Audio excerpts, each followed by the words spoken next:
we really have more to talk about related to the age of internet, since that is the age we're in, and is most important to us, despite the fact that these ages or the technologies related to these ages are accumulating, as we talked about before, but still it's culminating with convergence onto the internet, and so we need to talk some more about it. In fact, we may come back to it in the future as well. On Friday, the other team is actually kind of doing a review anyway. They're actually going back to the introduction, and they're kind of doing a review of the entire semester in so doing. So they're going to cover what was in the introduction, but they're also going to kind of review each of the topics we talked about. And then the last group is taking the media and human well-being topic. So that is also kind of, to me, kind of a summary type of discussion as to what does it mean to us. So again, I'm basing some of this on the research that I did for the book that Dr. Xia and I wrote a couple of years ago. It came out June of 2016, so a year ago.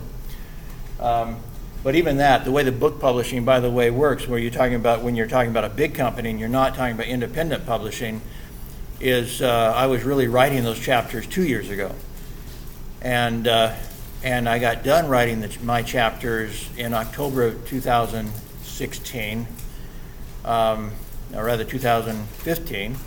The book didn't come out until June, basically more than 6 months later, June of 2016.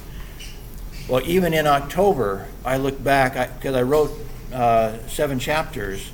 I looked back in the first chapters that I had written and realized they were already outdated. Before I even, sent my last chapter to the publisher, the first chapters were outdated. And so by the time it got to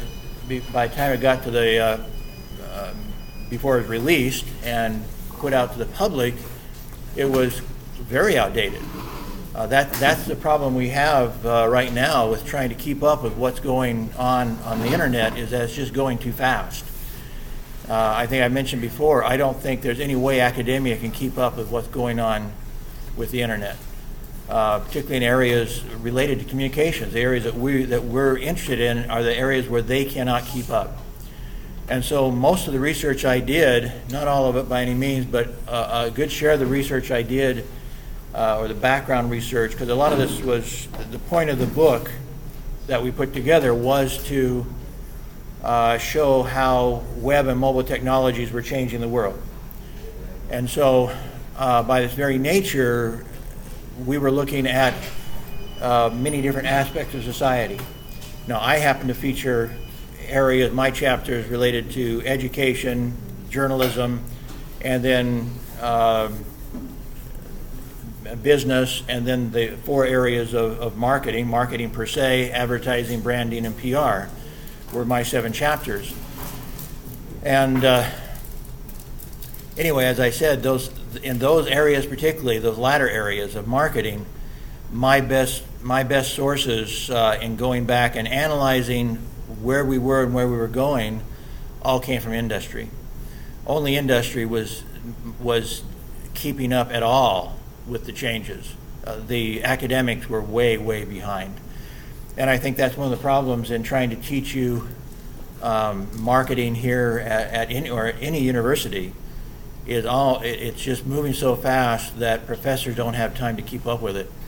So I'm trying, and in fact I'm going to be putting out a new book by myself in the next few months, and it is basically, to a large degree, well, it's totally aimed differently. The book I co-authored before was totally aimed at academics, and this one's going to be aimed at industry, and the academics may be interested in it, but it's going to be written and oriented towards a business person or a marketer who needs to use these tools, and it's going to be multimedia.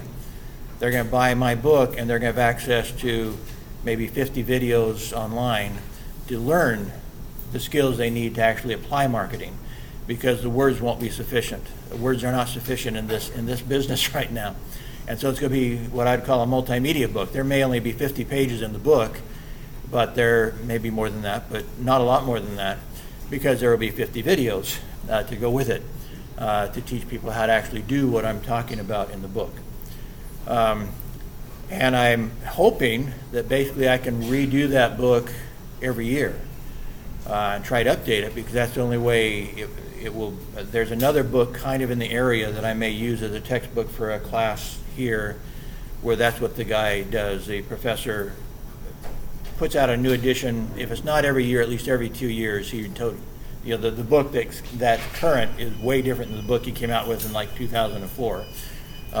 Basically the same name, but all the contents have changed because everything has changed in the business, in the industry. So anyway, with that background, I'm going to share a lot of statistics with you.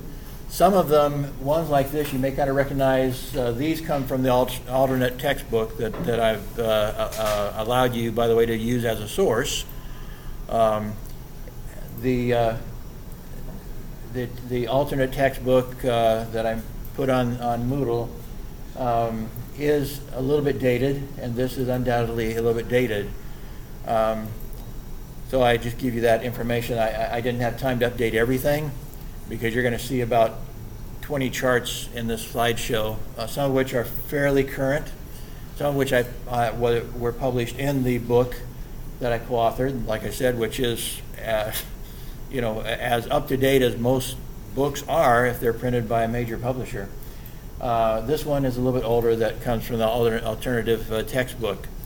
And again, if you want to use information from that textbook and quotes from that textbook, you quote the author. You should mention someplace in your story, if you're going to quote the author of the alternative textbook, which, by the way, the name of it is Understanding Media and Culture. And this is from chapter 11, at least part of it is. You would quote him, the author of it, and you have information about him also on Moodle, so you know his background. And you would, cite that he's the author of this textbook, and then you can indirect or direct quote from him. Do remember, by the way, one of the reasons why you use indirect quotes or paraphrases is to guide and create transitions between your direct quotes. So when I'm writing, I try to have enough direct quotes for somewhere between a third and half of my paragraphs, somewhere in that range. But I would never put more than that, because the paraphrases or the direct quotes are what kind of create summary and transition between one idea to another idea.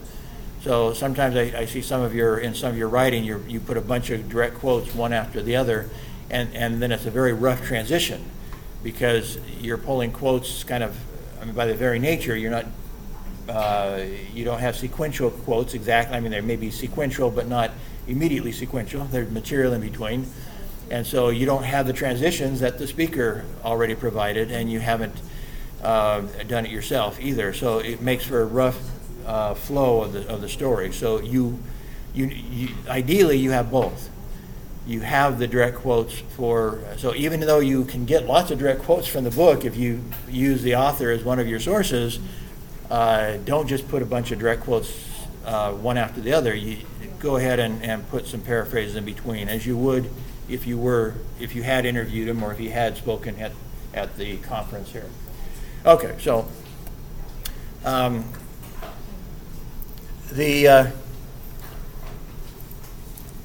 back in the 1990s, first off, the web was being developed. Again, we saw that the difference between the internet and the web. What was the difference? What's the difference between the web and the internet?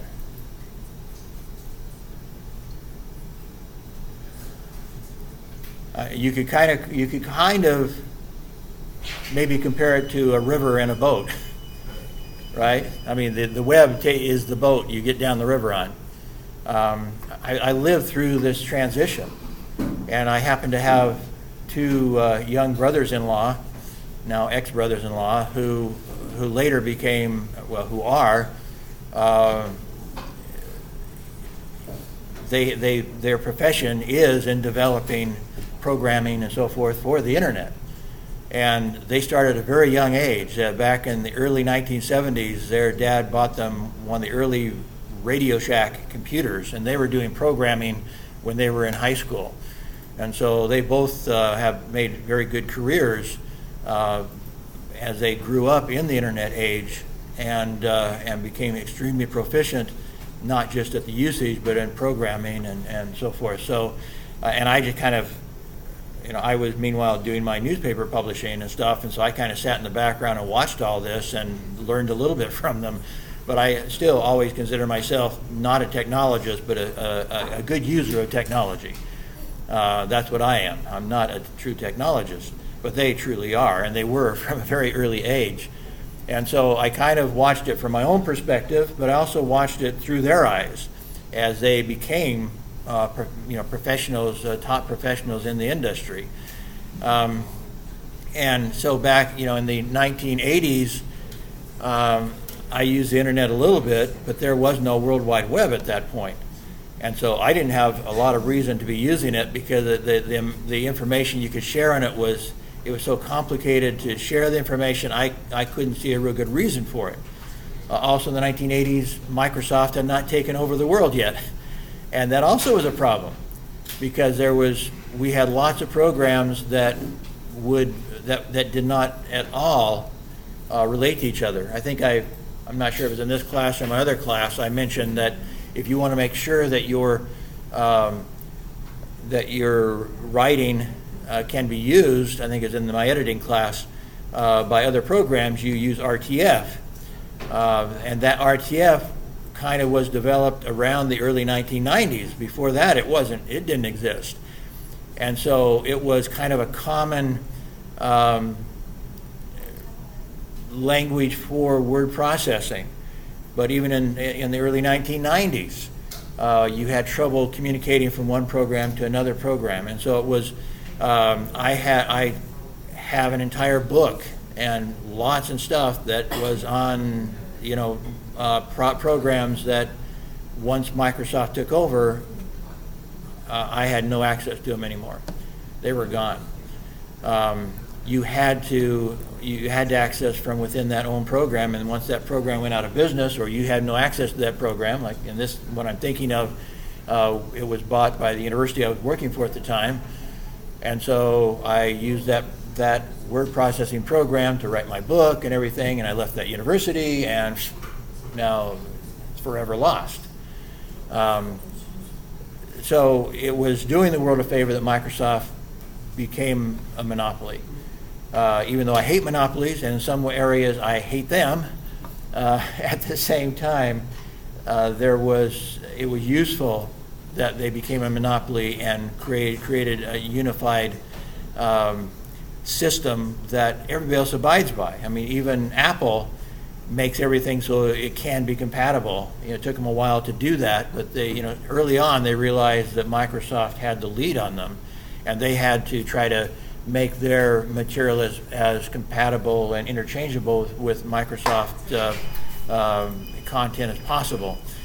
So anyway, so living through that, I'm also aware that it was then in the 1990s when finally in 1994 I became involved with a consulting company, and I was also, just a few months later, also was hired by another university and started teaching Microsoft Office with the other university and how to use web browsers. People at that point in 1995 did not know how to use a web browser.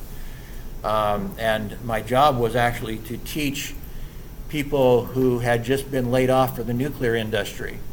Because the end of the Cold War, the nuclear industry did not need as many employees. So in our relatively small community that had, maybe 60,000 employees altogether in all industries. Our nuclear reservation there laid off 5,000. And so it was a major part of our entire workforce were laid off from the nuclear industry, and they had no idea where they were going. They came in very depressed and shocked that they had been laid off. Some of them were to save budget, because that was one of the goals of the energy, the federal government was to save budget, because it was, nuclear industry is very expensive. Many of the people laid off were top executives. They it was a large variety from secretaries to top executives. And by the way, which ones do you think they end up having to hire back? The secretaries. Yeah, they couldn't do it without secretaries. So the secretaries, a lot of the secretaries got hired back. Executives did not. They didn't need the executives anymore. They did need the secretaries. And so, but anyway, so my job was to retrain them and prepare them for a new life, so to speak. So part of it was just getting them to look at the opportunity in a positive way, because they were given a lot of money and time to make the transition by the government. And so they had an opportunity to recreate themselves. And so one of the books that I started teaching at that time was Stephen Covey's 7 Habits of Highly Effective People. Some of you may be aware of that book. Some of you, it sold tens of millions of copies in like more than 30 languages. I don't remember how many languages. But so I taught them that first off, and other principles of how to be successful in your life, and help them first off mentally get ready for this big transition. And then I started teaching them all of the Microsoft Office programs, web browsers, email. They didn't know email yet in most cases. I mean, this was 1995, so it's not really that long ago. It's 20 years ago, but in my life, it seems not that long ago. And in the sense of the world history, it certainly isn't that long ago. And so it was also about that time I mentioned I was working for a consulting firm at the same time. And that's when I started creating web pages. At that time, there was no program to help you create web pages, by the way. And so all of it, everybody was doing web pages in essence in Notepad. They had to have something that had no background formatting in it, and so Notepad was one of the places where most of us were doing, designing our web pages. My daughter put herself through college doing web pages for a university after I taught her a little bit. She's a very quick learner, a lot faster than I am, but I teach her a little bit, and then she goes crazy and becomes way better than me very quickly. But one of the things you could do in those days was just steal other people's codes. You just go into their background of their website, get all of their formatting, and then change it to your own. Change all the contents, just use theirs, so that you didn't have to redo you redid all the content. You didn't have to redo all the formatting. Just go find somebody else's web page you wanted to steal, so to speak. And so that's basically what she was doing for the university, was finding other universities' websites, stealing all their HTML code, and then putting their university stuff and making some changes. But, so you have to understand what the HTML code represents. You have to understand the code. But there was new codes being created and new things you could see on another website. You see what they're doing. They've got photos that are transitioning every 5 seconds. So you go steal that code and put it on your website. So you can have different photos, spinning around, so to speak. So all of this was occurring, in basically around the early and mid 1990s, because that's when the World Wide Web showed up, and suddenly even that became, made it, even for technology users, non-technologists like myself, to get into the business, so to speak. Anyway, these are not the latest numbers by any means. Probably several years old.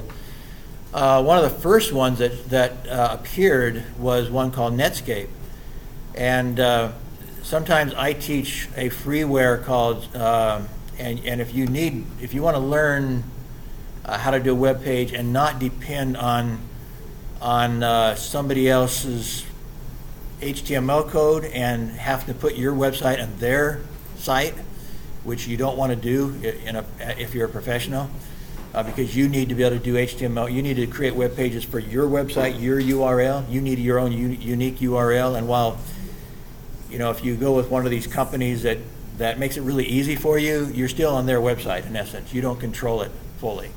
So you don't have full control over the URL and so forth. And you can't leave them.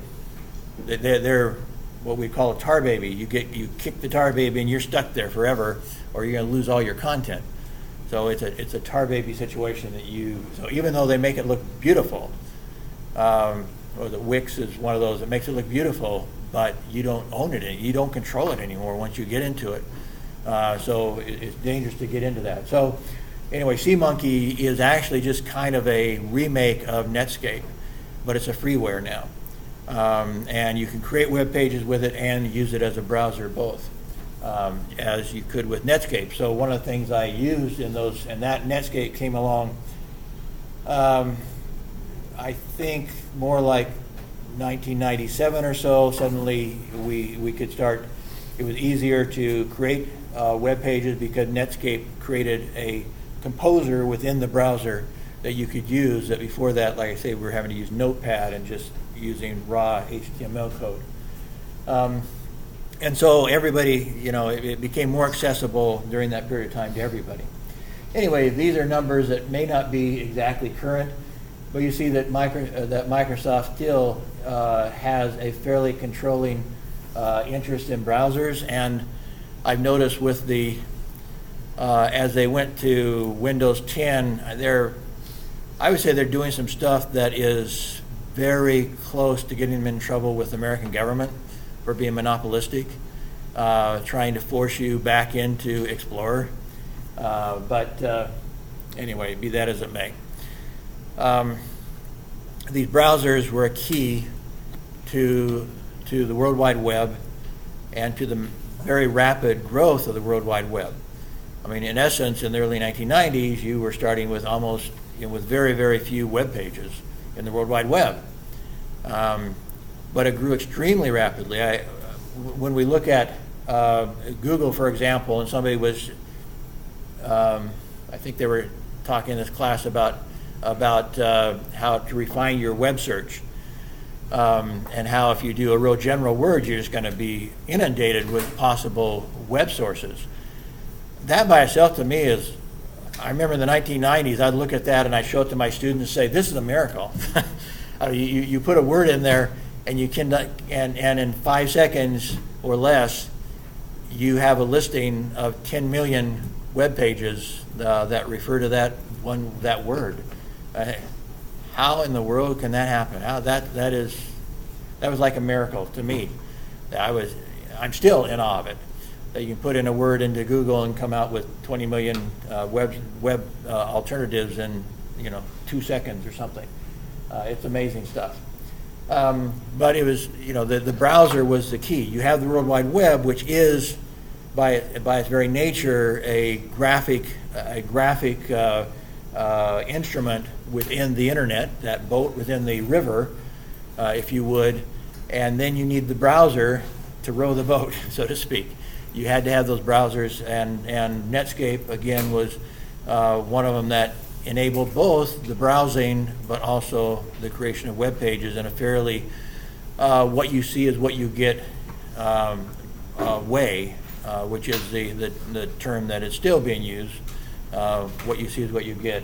So you look at it, you see it, you create it in a way that you know what you're going to come out with, more or less, not always exactly. So with the advent of the web browser, it seemed as if anyone could make a website, particularly again with Netscape creating a composer within the browser. And so millions of web pages went up. And the stock of companies like Netscape went crazy. But this actually ended up turning into a fairly major recession right around the turn of the century, because the web browsers could not figure out a way to make money from the web browsing. They hadn't figured out that part of it. How do we we created something that people use very effectively in helping create and surf the World Wide Web. How do we make money from it? And they could not figure that out. And so Netscape disappeared. Many of the other browsers disappeared. The stock market crashed because they couldn't. What have I said before? Economics is the key to technology.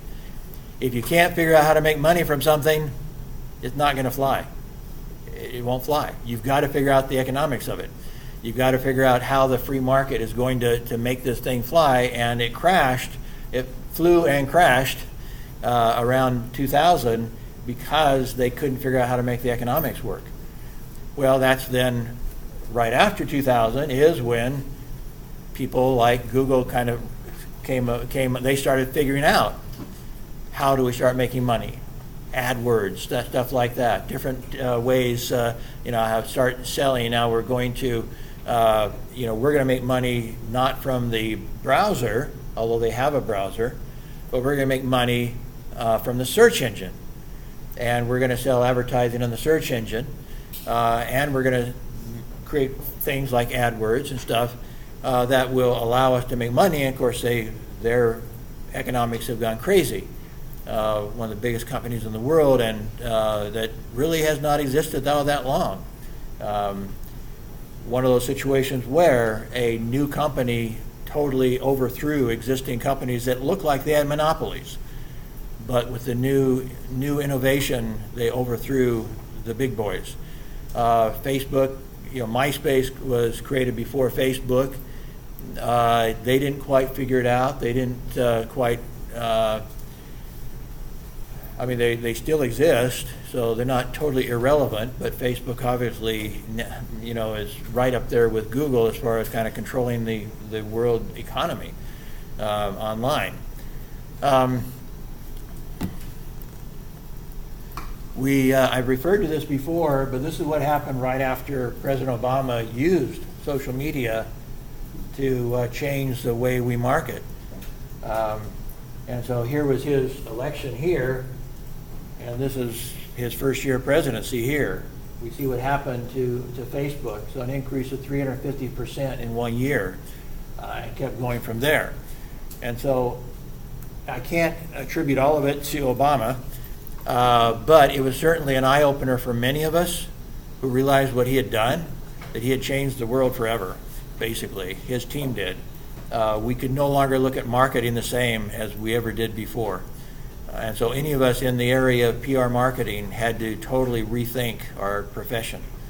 And so at least all of us went into this. And I think it was, a lot of this increase was driven by the professionals who dove in and said, okay, we saw what he did with it, we have to do the same, be able to do the same thing. And so suddenly new content was being created, new ways of using it. And so some of it was natural growth, and some of it was, facilitated or enhanced by how the professionals, including myself, dove into it when we realized that Obama just changed the world. And I guess you could say Facebook changed the world, but again, it's how you use it. That one of the videos I suggested that you watch, mentioned that that the use of technology doesn't become innovative until the technology itself becomes boring. In other words, you have to understand the technology thoroughly before you can become innovative with it. And so that's what Obama did. He didn't create the technology. He just figured out how to use it to win an election, him and his team. And that itself was changing the world. And so Facebook was kind of changing the world, the same as MySpace, but it really didn't have much, at this point, it didn't have a great advantage over MySpace. It was pretty much on even par. But once the way they were making their changes were adopted for marketing purposes, that's what gave them the advantage. Now the economics drove Facebook, and MySpace still, hang back in the back because they hadn't figured out how to use MySpace effectively for marketing. So the economics drove Facebook as much as anything. You may remember from watching the movie that when Facebook was first created, I can't remember the name of the guy that came in and helped him develop it, but he kept telling him, "Don't worry about the economics. Get the audience. Once we have the audience, we'll figure out the economics." And that goes back to something else I keep telling you. Advertising follows the audience. And so his advisor, as they built Facebook, was extremely wise in explaining that to him, that we will use whatever money we can come up with. Let's drive the audience. We need the audience, then we'll make the money. And of course, they've made many billions and billions of dollars in the process. This is what happened to Twitter, same period of time, and it actually, its growth was even more amazing because it started at a lower point. But in that 1 year, it grew 1,000%, and the next year you see it doubled again. So it grew to almost 80 million users in 2009, and went all the way up to close approaching 150 million in 2010. So Twitter, by its very nature, hasn't been able to challenge Facebook economically, but it certainly has a great following, and as illustrated by this. And by the way, they're not exactly losing money. They're making pretty good money. But trying to compare Twitter and Facebook, Facebook just has a better environment for marketing than Twitter has. Twitter has tried to has made a lot of adaptations, by the way, and that's one of those companies where the information that I put into the book, that in the chapters I finished sometime in 2015, is way outdated with Twitter. Because they have made massive changes, and so has Facebook. Facebook comes up with something new. It seems like every month they come up with something new for marketing, and same with Twitter. The social media keep it extremely difficult to stay on top of all the opportunities in marketing. Extremely complicated. Anyway, besides the economics, and we'll come back to some economics a little bit later, but Facebook also became a leader in the privacy-related controversy. The last team talked about that also. Just how much privacy are we willing to give up? What are the dangers of losing our privacy? There's lots of questions you ask related to that. The issue that was brought up about the change as President Trump became president, it wasn't him actually that made the change, but Congress had to approve it. But they now made it possible that if ISPs wanted to sell your information, they could. Now, it kind of goes back to, I think I explained the difference between a conservative and a liberal in American politics. And a conservative wants government to keep his nose out of your business. And they want the free market to regulate itself whenever possible. Ronald Reagan, when he was president, had kind of a joke that he used a lot, which is one of the scariest things you can ever hear is when a government official comes and says, "I'm from the government and I'm here to help you," because government usually screws things up. And I could go through lots of reasons why I'm a conservative, because the government screwed things up. One of the most obvious is in American welfare system. There's far more people on welfare today than there was when the welfare system was created, because the welfare system encouraged, and the worst thing is it destroyed families. The way they set up welfare in America, you couldn't get the money if there was a husband in the home. And so that led to now 80% of the inner city families or 80% of the babies are born into fatherless homes in America because of welfare. So that's one of those examples of welfare, of government thinking it's helping people and it's destroying families in the process of doing it.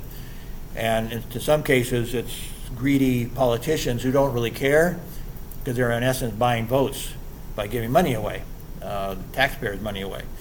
But anyway, so that's the conservative perspective, is the government screws things up when it gets involved, very typically. And so the media, you'll see a lot of very negative things about Trump that are based on this difference in perspective between the liberal press and the Democrats and the conservatives. Conservatives simply want the government out of our business and let us do it ourselves and so forth. And there are, obviously, there's good arguments against it. There's also good examples of why it's true. So it's not a simple issue. In fact, I have kind of a third perspective, and that is the federal government shouldn't be involved in any of that stuff. It should be a state problem, which was actually what the founders of the American Constitution thought too. They said basically government should do very little. These are their duties. Everything else should be a matter for the states, and let the federal government oversee and make sure the states don't do anything illegal, and also help spread the ideas of the best ideas among the 50 states and let them find the best solutions through kind of a free marketplace of ideas, rather than the federal government thinking it knows everything, which it doesn't, and that's why it screws things up. Okay, so anyway, so many of the things, when you hear them screaming about terrible things that President Trump is doing, it's because he's trying to get government out of the lives of people. So going back to this issue of letting ISP, why in the world would you want ISPs to be able to give away your information? Well, first off, everybody else is doing it already. All the browsers will give your information away. Facebook gives your information away. There's people all over the place giving your information away, and you're saying, sorry, ISPs, you can't give their information away, first off. And secondly, on the other hand, it is something that the free market can solve, because the free market can, if you find out that your ISP is selling your information, what can you do? Go to a different ISP, right? So if it is truly an issue for you, you choose your ISP dependent on it. So it becomes a marketing advantage for a company who's not selling your information. They can market the fact that they will not sell your information, as opposed to the company who is selling your information, and the free market takes care of itself. So they just think that the government is getting involved in an area they don't need to be involved with. And as I said, they just kind of give other people, like browsers, the browsers and their search engines and all them, the right to do what ISPs cannot do. So there are issues like that come up all the time with privacy.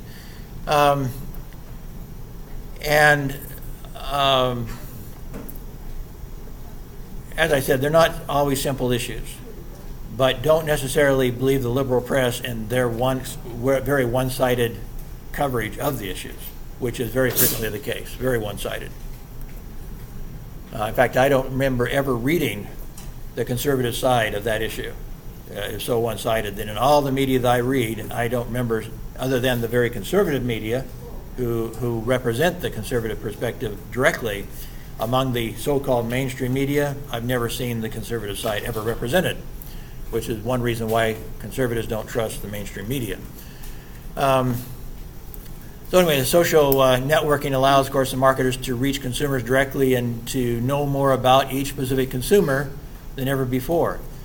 Now, this may seem like a very negative thing, but actually it can be worded. I may have mentioned this the other day, but I remember one of the companies that I involved with directly asking me, is it okay if we track your information so we can personalize our service to you? Because that is the other side of the coin. Why do they want your information? They want it so they can talk your language, so to speak. They want it so they can communicate with you and make you offers that you're interested in, not offers you're not interested in. Now, that obviously leads to more sales for them, but you don't have to buy it. So yes, somebody mentioned you go onto Facebook and you only see the things that you're interested in. Well, why would you want to see the things you're not interested in? What's the point of it? And so this was one of the charts that I did use in the book that I co-authored, was The question was, which 3 digital-related areas are the top priorities for your organization in 2015? So this was a survey by Adobe of marketing executives. And so we see down here at the bottom, maybe it seems like it should be in the top, but at the bottom is their number 1 priority. Again, they could choose 3 of them, was targeting and personalization. So what's it based on? Data, big data. And so that's their number 1 issue for marketers in the last few years, is how do we give you what you want? And that's by having your data. And so on the one side, you can look at it from the perspective of, they're invading my privacy. And the other side, they're serving me better. There's 2 sides to this coin. And very frequently, you only hear the one side, by the way, the invasion of privacy. Well, what privacy have they taken from you that is dangerous to you? Is there really, are they a threat to your well-being? There can be. There can be some threats to your well-being. And so it's more, though, how do you use social media? I think my 2 daughters, one daughter has 7 children, one has 6 children. I think they're a little bit paranoid about it. And so they don't ever want their children's pictures spread beyond our immediate family, because they think somebody's going to go to Facebook and come and kidnap their children.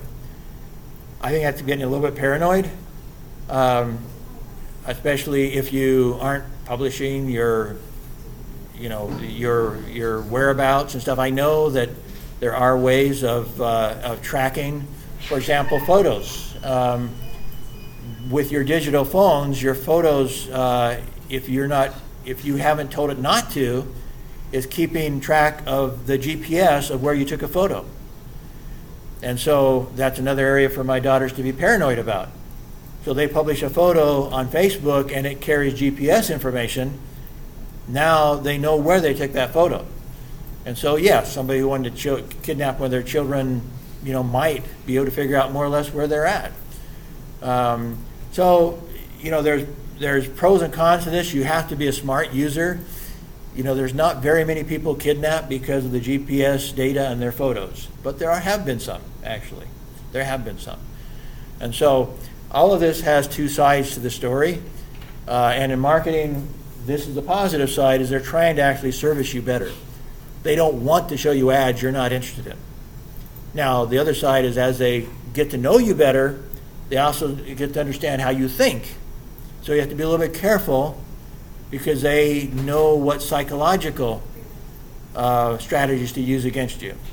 And that it takes a little longer to create that sort of a portfolio, so to speak, or profile on you. But over a period of time, as they see where you're going and what you're doing, they start building a profile that's more than just your contact information and so forth. They start figuring out how you think. Even that has 2 sides, because it also relates to what you're interested in. It's actually a psychological profile, as a person who would be a target for a convertible is a very sort of different person than somebody who's going to buy an SUV. They're psychologically different. So it's not just their purchasing trends, but they're psychologically, obviously my daughters are good possible customers for SUV sellers, because they have lots of children. So that's partly demographic, but also change their psychographics. They're very practical people. They have to live in a very tight budget with lots of children. So why show them a convertible? If they're going to buy a convertible, it's going to be, through on the used market. Possibly someday they might buy a convertible for, $2,000 on the used market. They're not going to buy it brand new. Not going to happen, because their psychographics and their demographics go together. You look at some of the other things, content optimization. And again, a lot of these relate to each other. Content relates to content marketing. We talked about content marketing. So we talked about things like webinars. We talked about things like ebooks, free ebooks you give out, in order to get, by the way, their data, right? That's what I explained to you. You give free stuff away to get their data. And so you optimize your content, and then you gather their data, and now you can target and personalize your communication with them, for whether it's through email or automatically on the website. We'll come back to that in a second. Obviously, social media helps you with that. So all of this stuff ends up intertwining with each other. But the number one goal was targeting and personalization, which depends on big data, which they get to a large degree from social media and their interaction with you, social media, and through content marketing. As you request free stuff from them, they ask you for information, and you give it to them. You're trading them your privacy, so to speak, for something that you perceive of value from them. Some free content, whether it's ebook, webinar, game, whatever it is they can offer you that will entice you to give them your data. So this is the same survey, I believe, by Adobe, 2015. So again, this was responses for directions where organizations place the highest emphasis in terms of improving customer experience. So again, this relates kind of the first one. The other chart related to that they got to choose three. Now they can only choose one, and it does relate though back to customer experience. So it's a little bit more fine-tuned. And so here, the number one is making the experience personalized and relevant as possible. Again, what they're after, your big data. They want your data so they can now talk your language, give you the things you want. And this is not just an email. I talked about email, and email is part of that. But also now when you go on a website, if they have your data, however they collected it, now right on the website, they're going to be showing you stuff that you want. If I go to Amazon, they immediately start showing me books that are similar to books I purchased in the past, because they have collected all that data.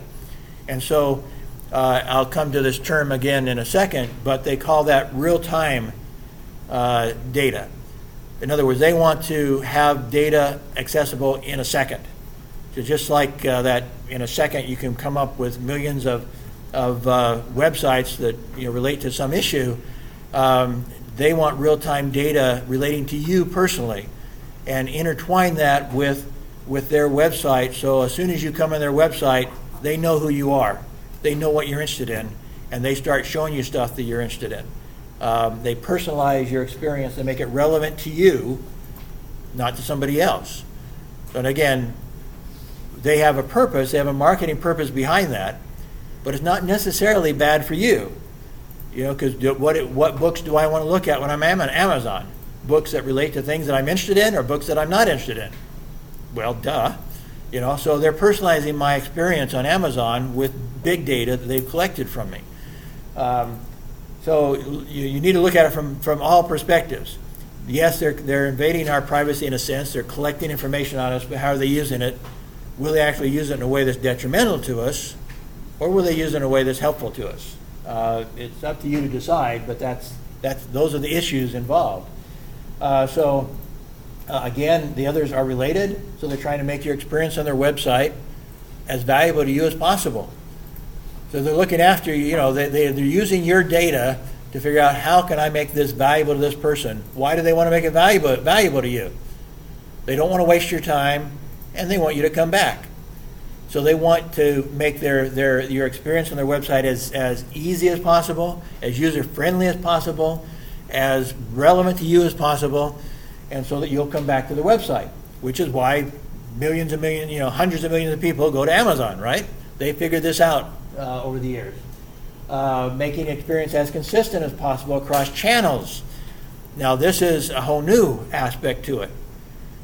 So you're dealing not just with their website, but now how will you relate to them now when you're on mobile? When you go to their website, or when you interact with their brand on mobile, what will that be like? And they're saying that is a very high priority, is to figure out, and not just mobile access to their website or a mobile app. On mobile, you can access a brand in two different ways, apps or websites. And they both are important in marketing and to company success, is to find you where you're at.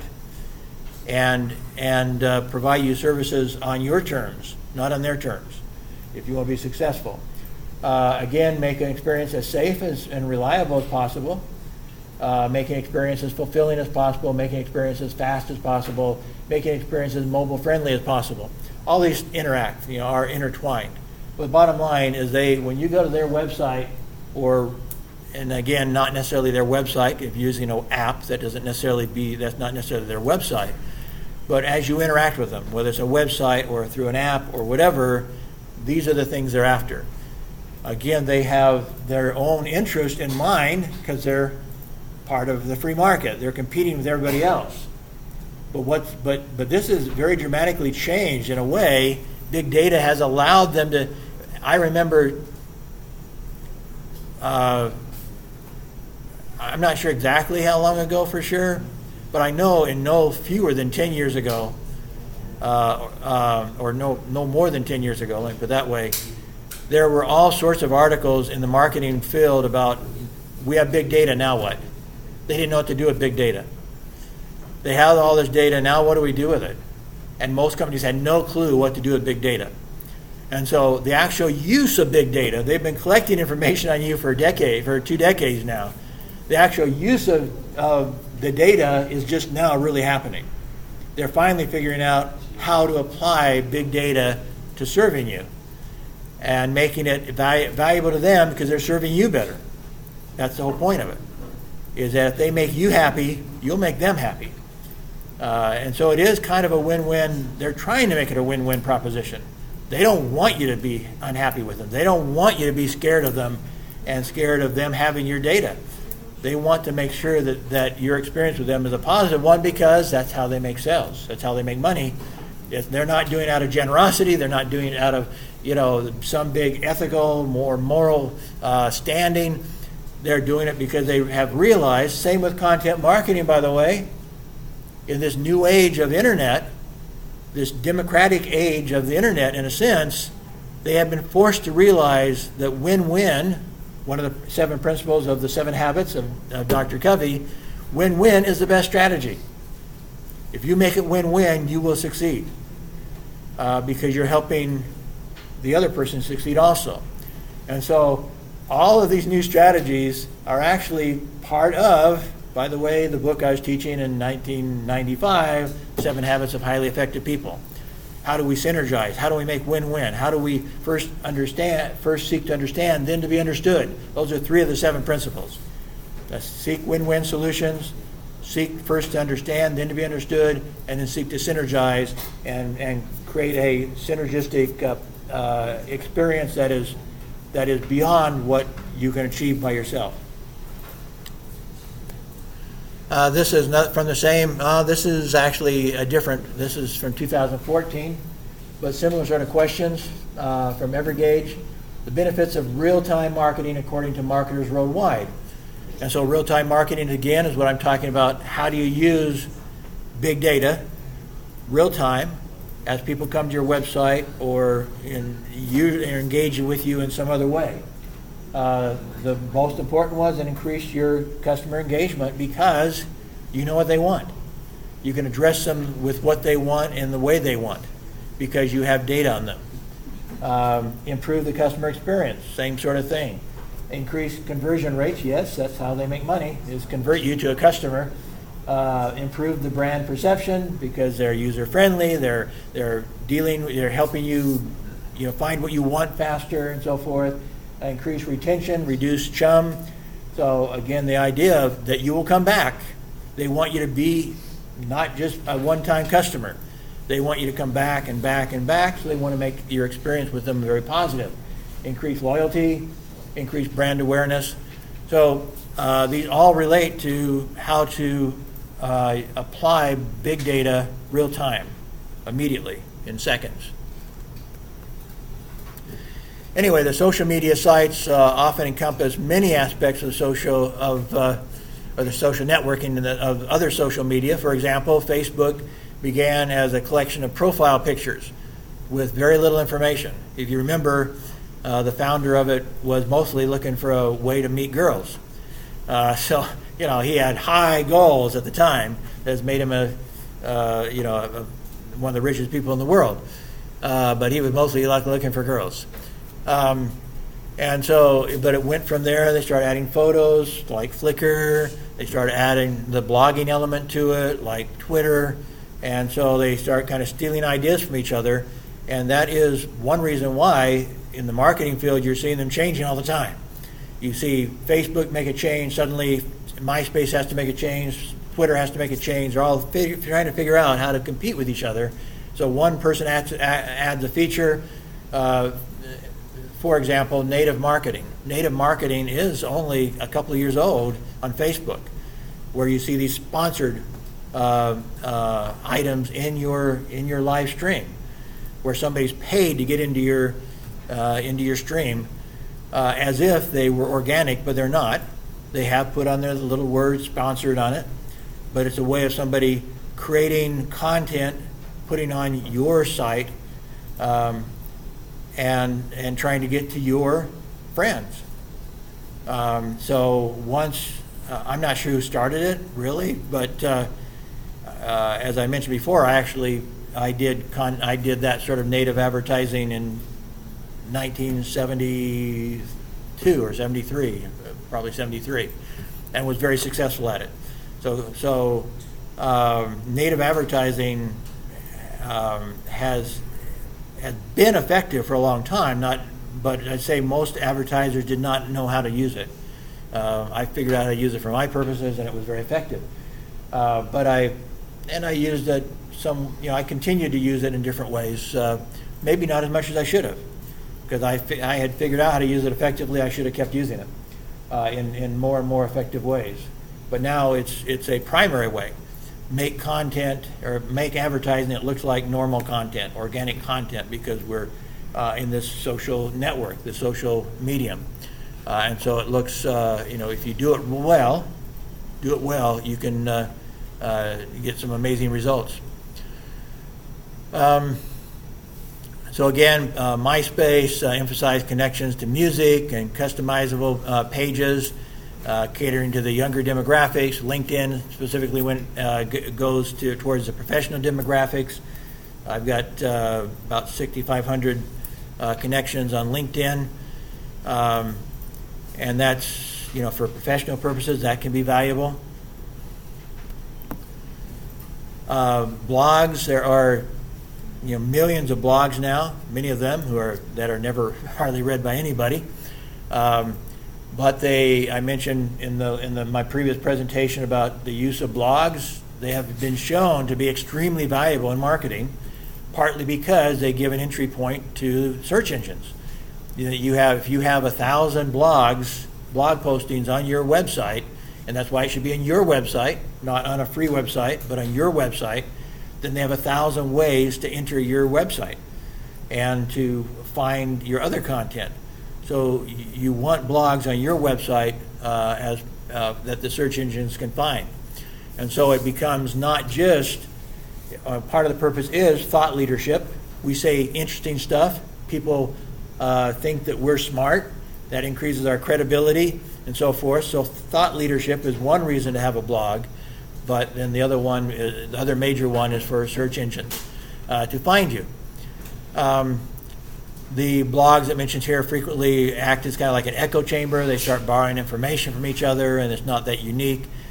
And so blogs can be extremely boring or stupid and so forth, so I mostly look at them mostly from a marketing perspective. Why I want 1,000 blog postings on my website is mostly for marketing. And I want to say something good with it, so thought leadership is part of that, certainly. I don't want something boring, but even if I say stuff that's boring, it'll have search engine effects to it. So anything better than nothing. This one is from the textbook, so it's undoubtedly quite out of date because things have been changing rapidly. The chart shows you that China is by far the biggest internet user. The United States not far behind, but we have far less people in the United States. So, per capita, ours would be higher, but this isn't per capita, this is total. One of the things I've noticed as I've traveled the world, and there are studies to substantiate it, is that mobile is more a part of everyday life in this part of the world than in America. They've done a study of students in China and students in America, and the ones who actually go daily to read news on a mobile device are in China, not in America. Americans very frequently have many other access points to the internet, and so they have their desktop or their laptop and their other devices. So they are not as dependent on mobile as lots of the rest of the world is. Be that as it may, it's just an interesting phenomenon. Anyway, so the internet also has a pop culture transmission, and it's a two-way street. The power of to influence popular culture no longer lies with the relative few with control over traditional forms of mass media. It's now available to the great mass of people with access to the internet. So we can think of this, for example, with YouTube. Who creates the content for YouTube? How much of it does YouTube create? Very little. So just like that's one of the phenomena that's very interesting about the internet is that content, the most powerful, some of the most powerful companies in the world create almost no content. They are conduits of content, and that's true with YouTube. They're starting to buy some content. But they don't actually make content. They may contract. Some private providers may contract with them to provide content, more highly professional content, because they are also, as I mentioned the other day, trying to compete with Hulu and Netflix and the other online cable type companies. And so YouTube wants to provide enough content so they won't be overwhelmed by these other companies that who are charging for their services, but stealing in the process, the audience from YouTube because they have more interesting content. They're charging because they're also paying for that content, and so YouTube has to kind of have the best of both worlds. They're trying to get the best of both worlds. On one hand, maintain this free content that all of us are providing with them.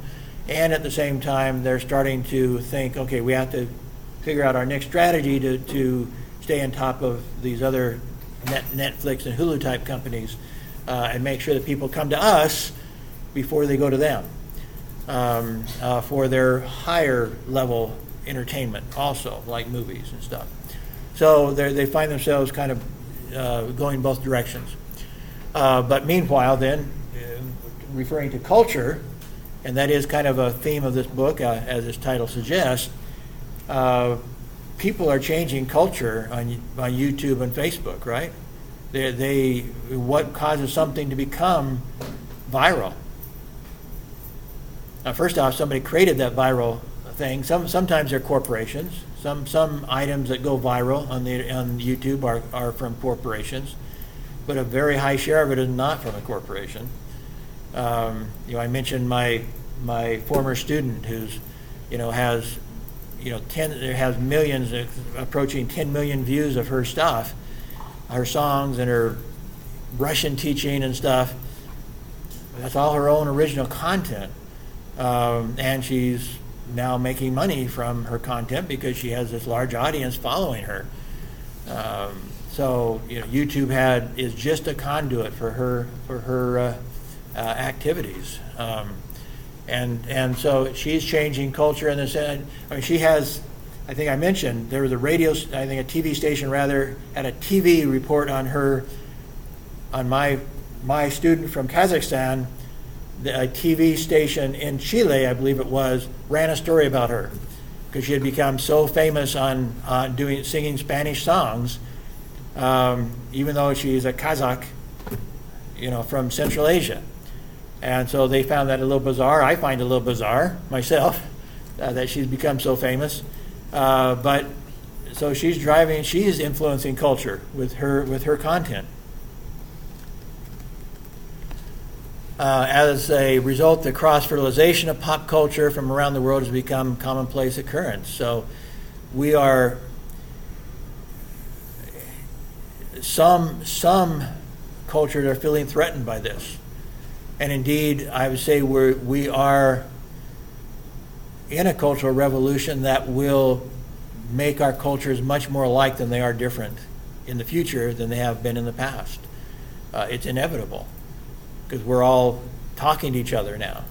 And as things, as this continues, I mean, I sometimes it gets kind of misinterpreted. I think I told you before, but I still find it funny, especially when I first got to Kazakhstan.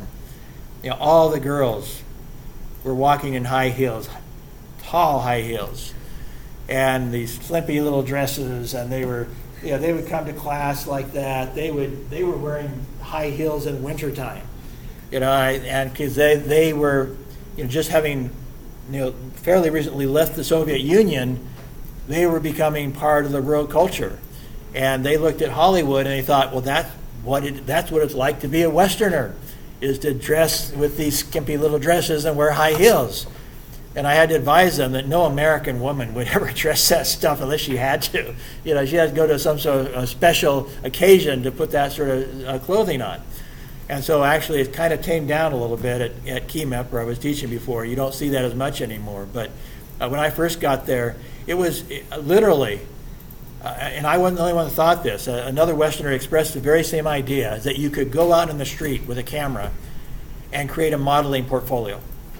It was that common to see women dressed in really fancy clothing. You just go out in the street, and if you want to be a modeling agent, just go out there and just, stop women every few seconds. You'd be able to stop somebody dressed to kill and take her photo and put them in your modeling portfolio.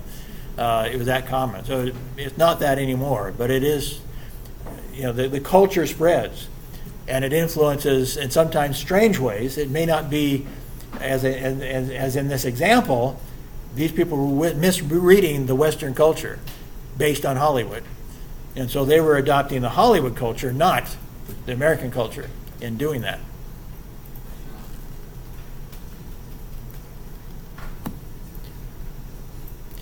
Anyway, the other aspect of this is that all these changes are occurring in a live stream, so to speak.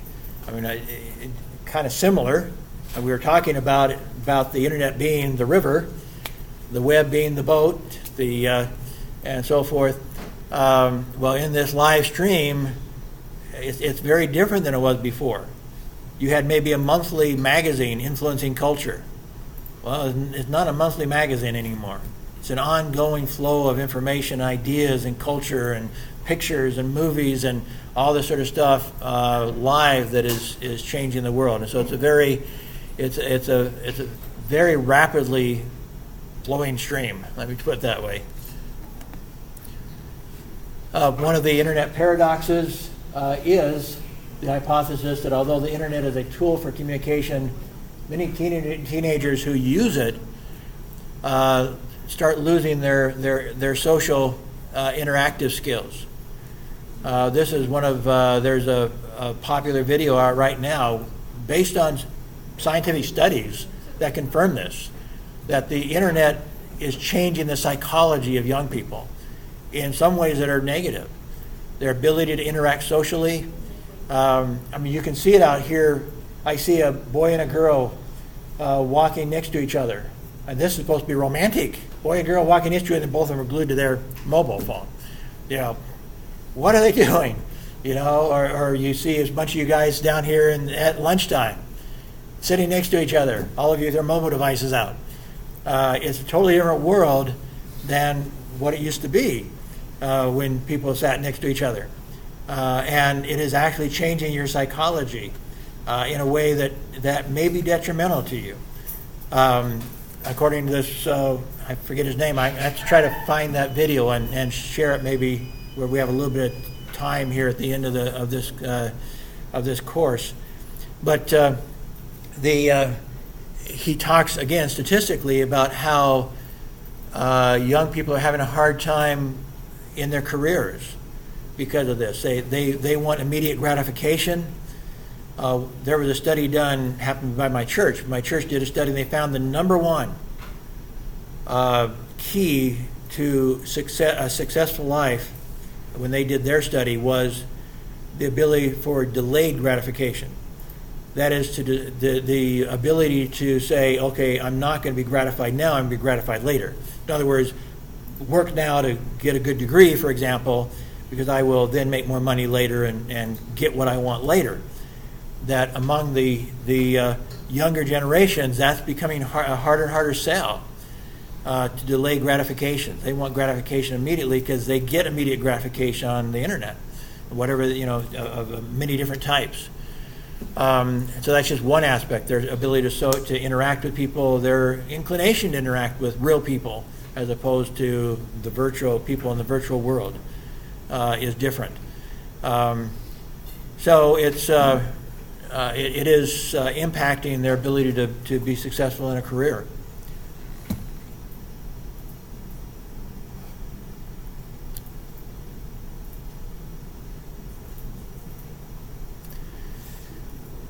Anyway, there's still all sorts of possibilities, and we're just really seeing the tip of the iceberg, what will happen because of the internet. But we're just at the tip of the iceberg. As we become, there are many technologies that already exist that are not really being fully implemented because of this principle that we were talking about. People have to get used to the technology and figure out how to use it, figure out how to benefit from it economically and so forth. And it's not just the company. The company may already have a good idea of how to benefit economically. But if they haven't convinced the consumer how they can benefit from some new technology, then they can't proceed with their goals until they get the audience to come with them. So it's an interesting phenomenon of how things will move forward. And they may not move forward as fast as we think they will, although they're at mind-boggling speeds as it is, but they may not. In fact, I could have some examples of things that Microsoft knows how to do that they cannot market yet because the audience isn't keeping up with them. And so they have lots of technology that they want us to use, but we're not using it yet. We haven't, the audience isn't ready to go with them yet. And so I'll come back to that subject in a second.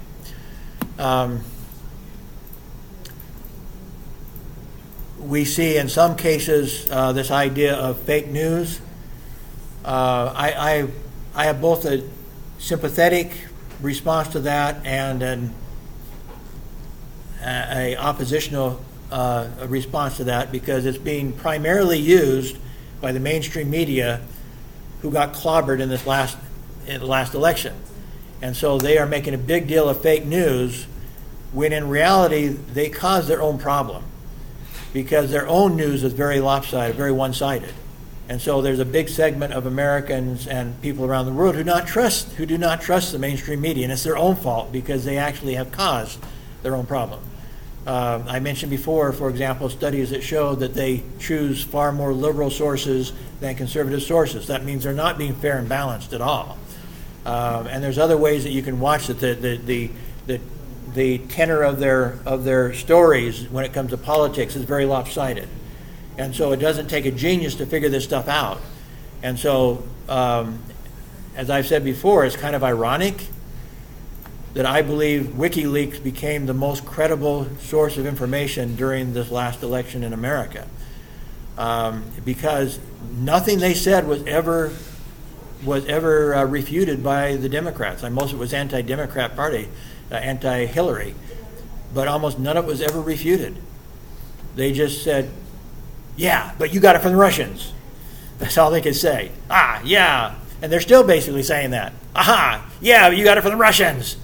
So even though it's true, even though we were jerks and we used our power to make sure that Hillary won the primary, and even though we hired people to try to cause physical confrontations with the Republicans, you got it for the Democrats.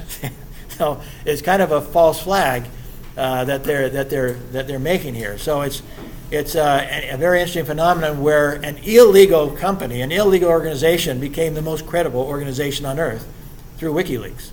Illegal in the sense that they're hacking, and their leader is one. There's at least a handful of companies who would like to put him in prison for stealing their secrets. So Very interesting world that we live in. But on the positive side, you have something like Wikipedia. I was just talking to somebody the other day about it, somebody from Sweden, a tourist here from Sweden, was talking about how much he uses Wikipedia, it was interesting because he's a professor and his wife's a professor. And a lot of professors scoff at Wikipedia. But there has actually been a study that shows that Wikipedia contents are about as accurate as the contents of Encyclopedia Britannica, which is all created by paid professionals. Because Wikipedia has a built-in way of, if somebody writes something, somebody else can challenge it and say, wait, that's not true, this is true. And they can come and modify it, and they have the audience themselves become part of the judge to determine which source was accurate, who gave the most accurate version of reality. And so they've built a way not just of gathering the information like a Facebook site, but a way of verifying the information. And so Wikipedia is an incredible phenomenon, because not only has it become as accurate as Encyclopedia Britannica, one of the most respected in the world, but it has, at this point, I'd say probably they're getting close to 100 times as many articles as Encyclopedia Britannica has. I mean, they're outnumbering by so much. At one point, 10 years ago, Encyclopedia Britannica had something like 300,000 articles in their encyclopedia, and already Wikipedia was like 20 million, and that was like 10 years ago. So I don't know where they're at now. Their Wikipedia is so much more comprehensive than any professional encyclopedia, and they've built in a way that the audience helps make sure that it's accurate, that it's amazing phenomenon. And many of the products that are being created online are being created by the people for the people. Does it sound familiar? Sounds kind of democratic. By the people, for the people. And that's in the nature of the internet. That's rather amazing and wonderful. There are scary aspects to it, but the more we learn how to use it, one of these ideas that came out under Obama was net neutrality, which again was a way of controlling internet content to some degree, or at least the way that search engines would use it and so forth. And it, again, the liberals want to control things. They think they know best for the world. And the conservatives, by the American definition, want government to keep their nose out of it. Let the market handle this. You don't need to be involved with this. And so that became a liberal conservative issue.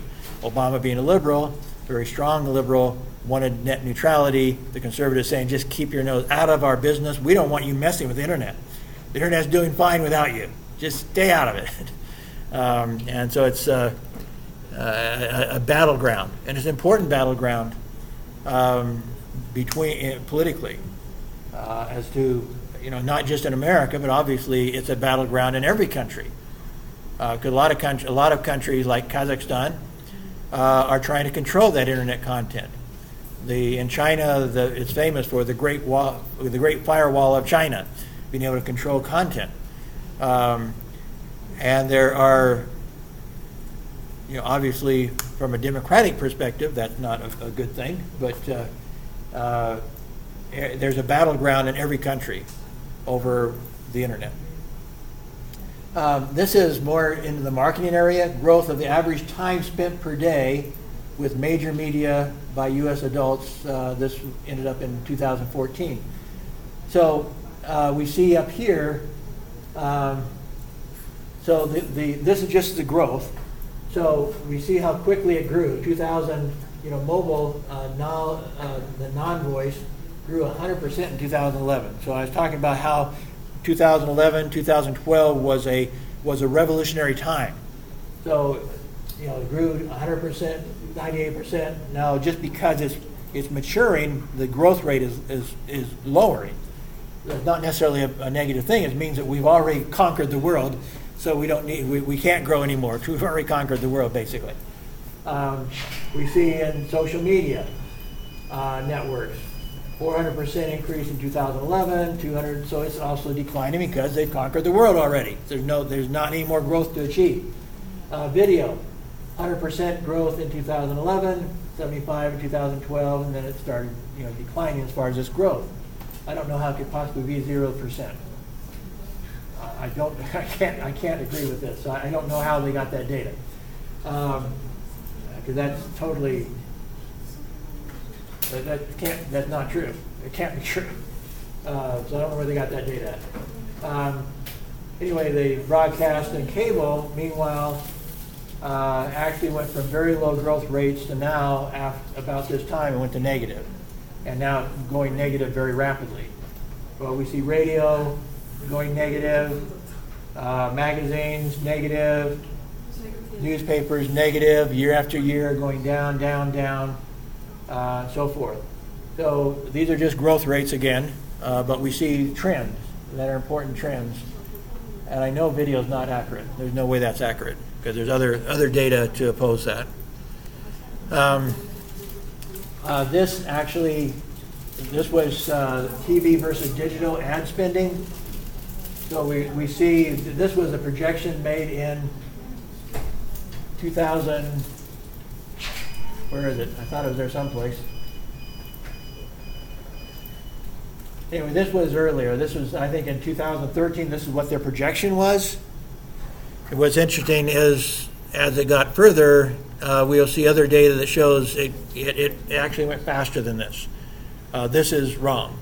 This, because actually, mobile, well, this is digital altogether. Digital surpassed in 2017 was actually when they crossed. So this projection several years earlier was overly pessimistic. It was not optimistic enough because they actually crossed, and digital is now sells more advertising than TV does.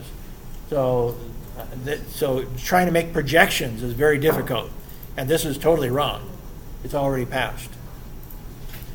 This is another perspective on it. The ad cost per hour spent with each medium per adult, 2017 to 2014. So in other words, if I get an hour of your time, how much is it going to cost me in advertising on the different media? We see print, all print is going to cost me, and you see it's going up. And so this again is a sign that they're going to die. They're going to die because of this. The average cost on all print is 83 cents for every hour of your time. But you start going down, it's about the same with magazines and newspapers. Broadcast only is clear down to 17. That's one reason why they are doing relatively well compared to print, is that they have your attention for more of the day. Lots of people are watching TV still. But this is also outdated as of 2014. Radio broadcast, also very low. Now you get the digital. All digital is 10 cents per hour of the audience time. Mobile, 7 cents. When I first saw this data, I think I saw a version of it back in here. I told my students to watch what would happen. I said, the innovation is going to change the world now because of this sort of data. Because when you have this sort of cost as opposed to this sort of cost, what's going to happen in a free market? At the time when I told them this was when the only advertising on mobile was text marketing. And I said, watch what happens on mobile. They're going to figure out ways to advertise you on mobile that have never been created yet because the cost is so much lower. And so people have to figure this out. They're going to create ways to do it. And one way was Facebook. Facebook is a very important part of mobile advertising, and they have a big share of the advertising because it's cheap and because they have a mobile-ready venue.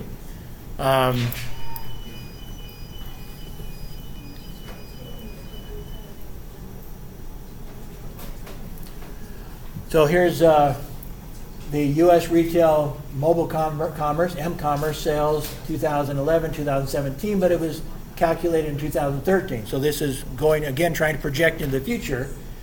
They were projecting that mobile would be, and this is comparing to total U.S. e-commerce. So in other words, all of the internet commerce and the mobile portion of it.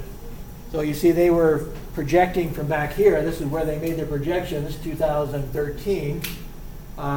And they were projecting forward, and they were seeing rather rapid increase in mobile, but it's been nowhere close to reality. Nowhere close to reality. This is what they thought would happen with mobile, but because of that vacuum, what I told my students before was, when I saw that data, I said, in a free market, when you see data like that, that's like a vacuum. Like a vacuum cleaner sucks stuff in. When you see an opportunity in the free market that is so obvious, it's just going to suck in innovation, suck in investment, and fill that void.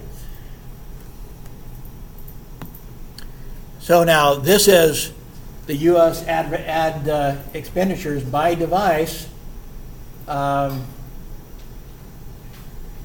The mobile projected to surpass desktop in 2016 and double it in 2017. This is the reality of mobile. So look at these two numbers. Go back to the other one. Oops. That's what they projected in 2013. This is the reality now. There's no comparison. It's totally wiped out. All their projections in 2013, they didn't have a clue what was going to happen to mobile. And now mobile is killing desktop because everybody's going mobile. So that's the reality. This is what they thought it would be, where mobile would be increasingly important. And this is the reality. It's killing everybody else. Killing them. Because they sucked in all that innovation, all that investment money, and people figured out if it's going to cost 7 cents per hour per person, we can figure out a way of using that to our advantage. This is, sorry, I left a lot of data on this one slide, but this is kind of a different perspective on it. This is a perspective from the journalistic perspective. So those of you in journalism who perceive that you're going to stay in journalism the rest of your lives, this is important data, and why again the journalism industry is dying. This was as of 2014 by one of the most respected companies that reviews what's happening in the media. 93% of the leading magazines at that time in 2014, 3 years ago, do not offer complete cross-platform digital support. 93% didn't. And they're trying to compete with the internet? They didn't have a clue. They have no idea what they're doing. If in 2014, 3 years ago, only 7% of them had figured out, gee, we should become more accessible to mobile and to all online or all digital sources, they're idiots. They are idiots. So anyway, hate to be that blunt, but it's true. They had to be idiots to be at that position in 2014. They had to be. And one of the main reasons why they've improved now is that right while I was co-authoring this book in the spring of 2015, I guess, 16, 17, kind of keep track of the years here, Google said, we're going to start using mobile friendliness as part of our algorithm for search engines. And the world went crazy. They what they're calling it. It was a spin-off from Apocalypse. It was, I can't remember the term they used for it, but basically they were predicting an apocalypse for media or for online marketing because people were not ready for mobile yet. And Google, Yahoo and some of the other search engines took advantage of Google, and they started giving advantages to websites that were mobile friendly. They built it into their algorithm before Google did, and Google realized they're going to get an upper hand on us if we don't do the same thing. And so they announced in the spring of 2015, we're going to start including mobile friendliness as part of our algorithm now to do combat with Yahoo and the other search engines. So that then drove everybody, brought it to the forefront for every company who had a website to realize they were going to be killed if they didn't become mobile user friendly.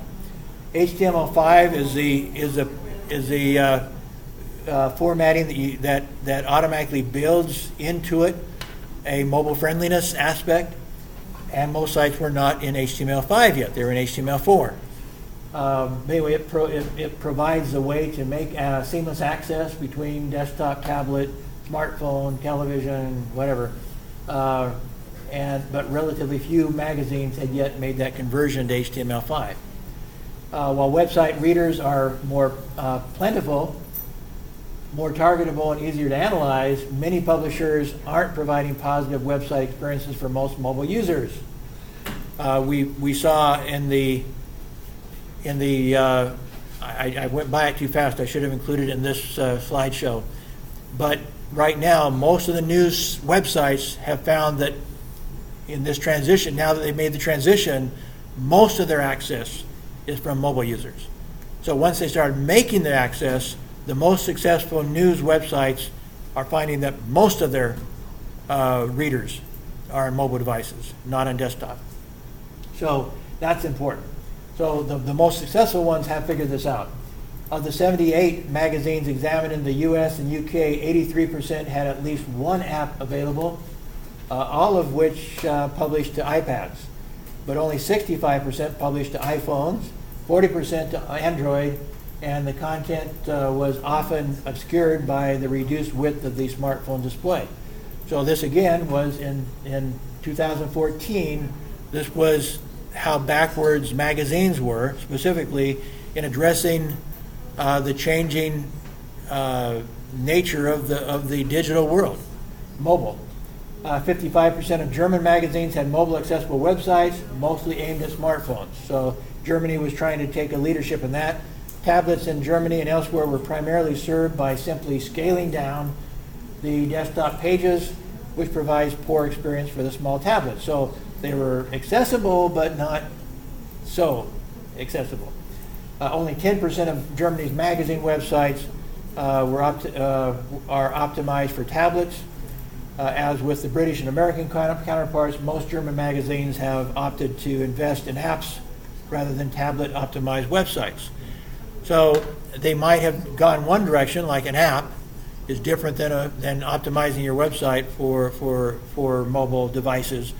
But anybody who's very smart is going to have to do both for the time being. It may be that as websites become more accessible, that users will decide that apps aren't so necessary, and they might go ahead and go more with websites to make more of a unified approach to their online experience, to their digital experience. But I don't know. We'll see where it goes. Apps are still extremely popular. Here is net U.S. mobile display ad revenues by company in 2013, 2017. This is from a 2015, so they're projecting in the future a little bit again. So Facebook, say, what's going on here? It's way ahead of Google. Well, understand what the data represents. This would not include AdWords. It would not include search, paid search, probably. I'm not exactly sure when they talk about display ads. When we usually talk about display ads, we're talking about ads that you can look at and has a graphic, like you can put inside a border. And so that would be considered display ads. It might not include organic. I'm not really sure what they're including in their definition of mobile display revenues, but you see how successful Facebook has been, because Facebook became one of the first websites that made itself extremely accessible to mobile. And so they zoomed ahead of everybody else in their advertising revenues for display advertising, because they had become so mobile friendly. So obviously that was important. So their mobile display advertising is what triple Google's, which is quite amazing. So Google overall makes more money than Facebook, but it is making it from other ways. So this does not represent all revenue sources. Google is still bigger than Facebook in all revenue sources, but not in display ads or mobile display ads. They're not. You see that Twitter is almost the same as Google. So their mobile display, Twitter has also been very successful in addressing the interests and needs of the mobile consumer. So they've been quite successful. You see all the others less so.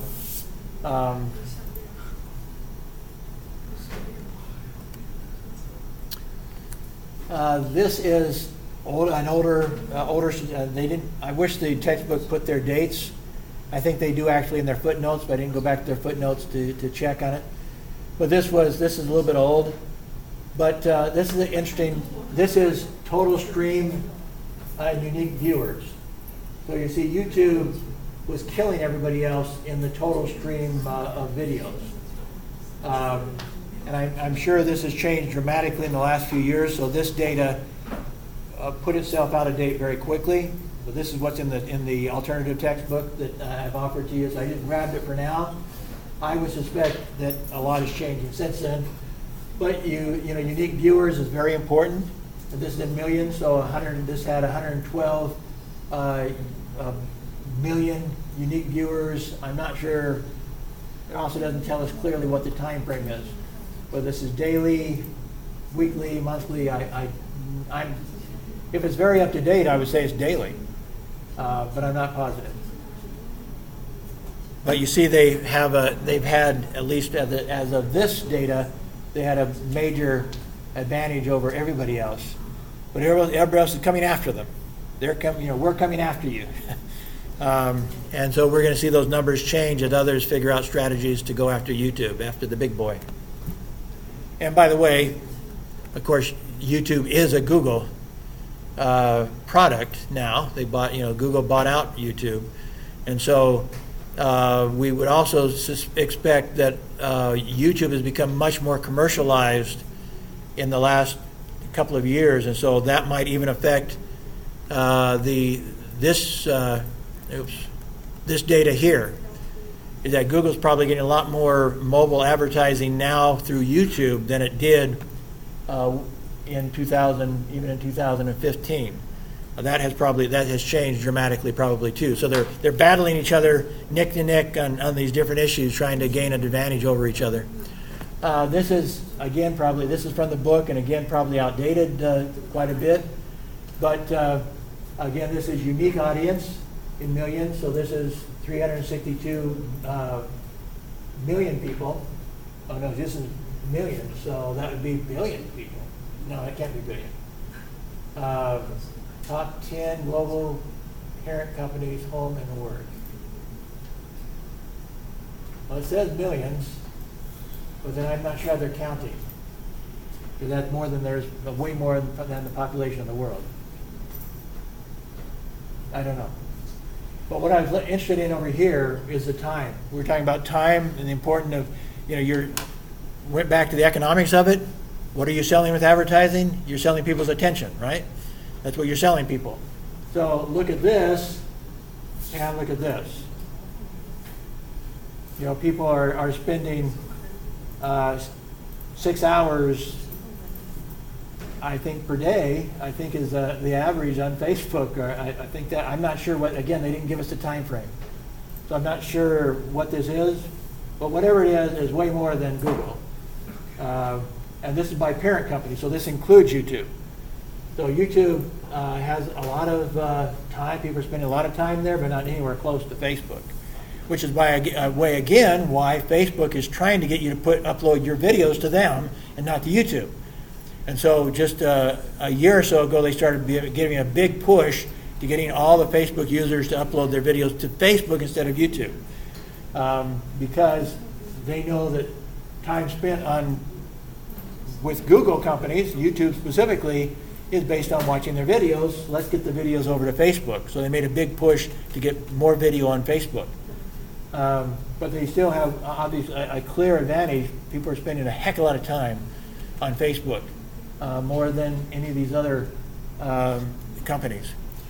We're getting close to the end here and close to the end of the PowerPoint and also close to the end of our class. This is one of the things that I was talking about a second ago. One reason why some of the Microsoft products have not taken off is because they need to be able to access stored memory from any place. And what's that called? The cloud. And so they need us to accept the cloud, and I've been one of the most resistant of people accepting the cloud. I don't trust the cloud. I don't know. I'm just old, I guess. But they actually need it. When they talk, you've seen videos probably of surface computing, where you may see them on a window, basically, they're doing all this computing stuff, or on a desktop, just running their hands over their desktop, surface computing. Well, where's that memory coming from? Where's the programming coming from? I think for that to really become popular, surface computing depends on cloud. It depends on the cloud providing the storage and some of the programming to run surface computing. And so there are videos that are almost 10 years old now that projected that in 2017, this year, we'd be in a world of surface computing. We're not there yet. How much surface computing do you do? None. Why? Because they need the cloud. They need the cloud to grow. Once the cloud grows, then surface computing becomes viable. And so now suddenly you can walk up to a window and do your computing on the window or whatever, because it's drawing, it's just using a little bit of memory on just a thin sheet over the window or on the top of your desk, and it's drawing everything else from the cloud. So it's a whole different world. As we accept the new technology, we have a whole new world coming to us as well. How do you apply the cloud in new innovative ways? And a lot of it is with surface computing, but there's other ways too that I don't probably understand.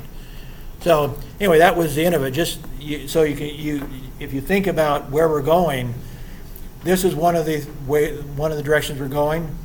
And it relates to surface computing, and it relates to the Internet of all things, where your shoes will have internet access. Your glasses may have internet access. I mean, everything. The Internet of all things basically means that you can put some internet capability in anything. There are, you have a thermos for your drinks, and it'll have internet access to it, and so forth. The Internet of all things is dependent to a large degree on the cloud. Surface computing I already mentioned. So we are probably delaying the growth of a lot of interesting technology because we haven't fully embraced some things like some intermediate steps like the cloud that then facilitate the Internet of all things, facilitate surface computing, so forth. The other thing that also goes with it will be voice-operated systems. I sat next to a guy with a PhD in computer science on an airplane flight. Actually, this is a couple of years ago. And I asked him, by the way, you might find it interesting, in his PhD class at a major American university, he was the only American. It was mostly Asians in his class. But anyway, so so I asked him, what's the next big thing that's going to change the world technologically? He said voice operating systems, to where, the Star Trek is here. You just talk to your device and it has access to everything, no matter where you're at, and you don't need a keyboard anymore. It'll understand your language, your speech well enough that it will, with great accuracy, then be able to interpret what you're asking and provide the results you're asking for, a la Star Trek. And that's, he thought it would happen within the next 10 years, and I think my conversation with him was like 4 years ago. Again, It may depend on the cloud expanding. It may have other things. I don't know exactly what's delaying it because we see some voice operating expansion. We see some improvements in things like Google Translate, where you can speak into it, and its accuracy is increasing. When I first got to Kazakhstan, a guy came that was part of a project being funded by Mercedes-Benz, or its parent company. I forget the name of its parent company, but Mercedes-Benz. And they were creating a system of worldwide, or of web conferencing that would translate any language to each other's language. Because they, of course, Mercedes-Benz is based in Germany. They have plants in Canada. They have plants in Asia. And they needed people to be able to talk to each other live, real time. And so they created, almost 10 years ago, a system that would allow mutual translation at that time. Of course, we're now seeing devices that you put into your ear, and supposedly it's going to do that in multiple languages. So you can just talk to somebody, they'll talk to you. I'll talk to somebody, and I'll talk to my wife. She's speaking Russian to me. My Russian's not very good, and I will hear her in English through my little hearing aid. And if she needs it to improve her English understanding, she'll put one in her ear, and I'll speak to her in English, and she'll hear it in Russian or whatever. Those devices are just coming out right now. You'll see them hit the market real strong this year, these automatic interpreters in multiple languages. But okay, well, we're out of time. We're in a changing world. You're part of it. This is your future. All sorts of opportunities. As we figure out how to use technology in innovative ways, the world will further change.